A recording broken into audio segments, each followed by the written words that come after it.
से दूर, खबरों से भरपूर। आजमी साहब नमस्कार, वतन समाचार में आपका स्वागत। शुक्रिया। आजमी साहब, आपका क्षेत्र जितना आजादी के बाद मशहूर नहीं होगा 70 सालों में, वो 7 दिन में ऐसा मशहूर हो गया कि आज पूरी दुनिया लखीमपुर को जान गई। मैं जो समझता हूँ हमेशा वही कहता हूँ। मेरा ख्याल है कि ये नतीजा है दिल्ली और लखनऊ की कशमकश का। हालांकि मेरी बात की तायद में ज्यादा लोग नहीं है, लेकिन आज नहीं तो कल ये साबित हो जाएगा कि दिल्ली और लखनऊ की कशमकश का इसमें बहुत बड़ा रोल है। ये सोची समझी स्कीम के तहत गाड़ी चढ़ाई गई। सोची समझी स्कीम के तहत अब तक उसमें कुछ नहीं हुआ। पोस्टमार्टम का जहाँ तक सवाल है, ये मेरा तजर्बा, लंबा तजर्बा बताता है कि जिस मामले में सरकार इन्वॉल्व हो उसमें पोस्टमार्टम डॉक्टर करते हैं, रिपोर्ट एडमिनिस्ट्रेशन बनाता है, डॉक्टर से भी उस पर साइन करते हैं। यह क्लियर है कि वहां सिर्फ गाड़ी पर चढ़ाने का मामला नहीं हुआ, फायरिंग भी हुई।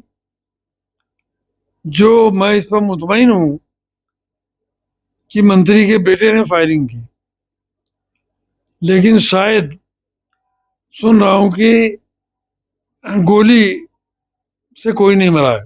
मोहम्मदी में एक वाकया हुआ था जिसमें कुछ गुंडे एक लड़की को उठा ले गए थे।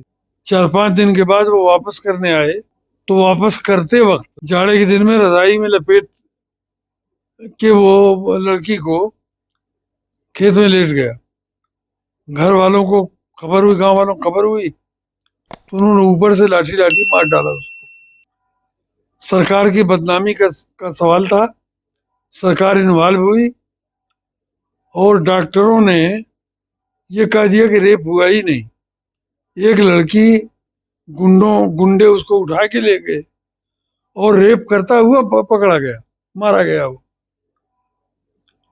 तो गांव वालों से वसूली, वो तो मैं एमपी था कि पहुंच गया कि बहुत ज्यादा नहीं कुछ हुआ, वरना पूरा गांव को लूट लेते पुलिस वाले मुलजिम बना के।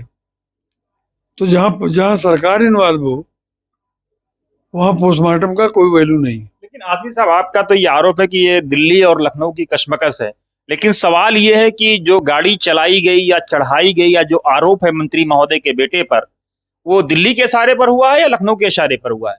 कौन किसको कमजोर कर रहा है? दिल्ली को हटाना है लखनऊ को, वो हटा नहीं पा रही है। कोई बड़ा ऐसा कांड हो जाए जिसे हटाने में आसानी हो। मैं किसी का पक्षधर नहीं हूं। मैं कहता हूं कि योगी को कल जाना है तो आज जाए वो, लेकिन उस मामले को इस तरह जो मोड़ दिया जा रहा है और अब तक मंत्री का इस्तीफा नहीं हो रहा है, तो उससे साबित होता है कि कहीं ना कहीं दिल्ली की सत्ता उसकी पुष्ट पर है। तो क्या आप ये आरोप लगा रहे हैं कि दिल्ली जो है मंत्री महोदय का ना इस्तीफा करके लखनऊ का इस्तीफा चाह रहा है? हाँ, दिल्ली तो लखनऊ का इस्तीफा चाहता ही है, लेकिन उसको कुर्बान करना होगा अपने राज्य मंत्री को, तो उसको भी कुर्बान कर देगा। नहीं, लेकिन दिल्ली के बारे में तो ये कहा जाता है ना कि बहुत पावरफुल लोग हैं, किसी के इशारे पे झुकने वाले नहीं है, जो चाहते हैं वो करते हैं। इन पे कई तरह के डिक्टेटर के आरोप, इस तरह के आरोप लगते रहे। लेकिन लखनऊ में तो फेल हो गए, लखनऊ को तो नहीं हटा सके। वहां और पार्टियों के लोग गए। अखिलेश ने योगी से साजबाज के तहत अपने घर पर सुबह सवेरे ही पुलिस लगवा ली। मिली भगत का इससे बड़ा सबूत क्या हो सकता है कि अखिलेश का घर, गौतमपल्ली थाना, समाजवादी पार्टी कार्यालय और आईजी ऑफिस, ये सब 100 मीटर के अंदर में। थाने पर पुलिस की गाड़ी जलाई गई, जाहिर है कि समाजवादी पार्टी के कार्यकर्ताओं ने जलाई होगी। लेकिन थाना और आईजी ऑफिस के अलावा भी सैकड़ों पुलिस वालों की फालतू ड्यूटी थी वहां, और किसी ने देखा ही नहीं, पुलिस को पता ही नहीं चला गाड़ी किसने किसने चलाई। ये वही अखिलेश है जिसने अपने राज्य में मसूरी जिला गाजियाबाद में कुरान की बेहुरमती के खिलाफ कुछ लड़कों ने थाना घेरा था।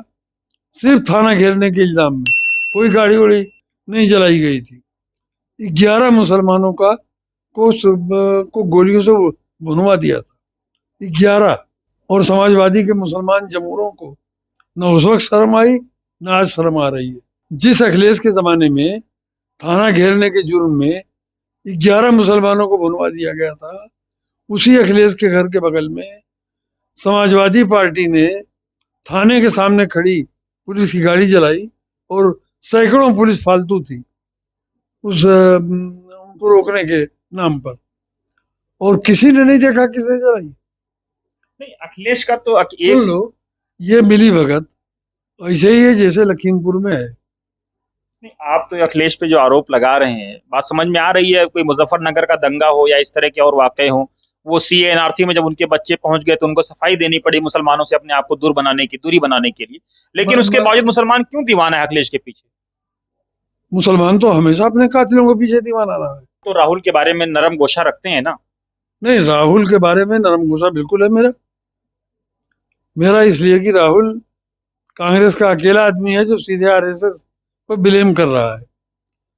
कभी कभी कांग्रेसियों ने भाजपा और जनसंघ पर तनकीद की है, आरएसएस पर उंगली नहीं उठाई है।